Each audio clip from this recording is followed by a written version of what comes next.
En este video les voy a mostrar cómo cambiarle la clave, la contraseña a este candado de la marca Master.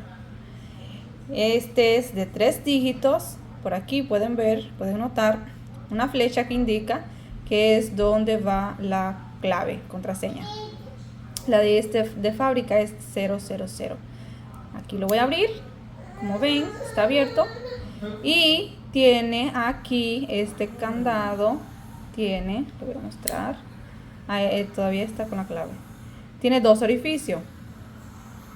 Este es el del bloqueo, el que cierra el candado, bloquea que no se abra, y este es para cambiarle la contraseña. Lo ponemos en este orificio. Voy a mostrar que con otra clave no abre. Ahí le pongo 900 y como ven no abre. Entonces lo ponemos en la clave maestra y entonces vamos a ponerlo en el segundo orificio. Lo presionamos duro con fuerza hacia abajo para poder maniobrarlo y le damos a esta rueda que es la que nos permite cambiarlo. Entonces sería 99 y para poder sacarlo de ahí lo jalamos con fuerza hacia arriba y ya está. Como pueden ver. Entonces volvemos y ponemos y se va a abrir. Les tengo que decir que tiene un truco. Este candado es truquero. Si lo ponen en el orificio para cambiar de clave y le hacen para abajo, le cambian, va a mover la rueda, sí va a mover, pero no le va a permitir sacarlo de ahí. Vean, como pueden ver, no sale.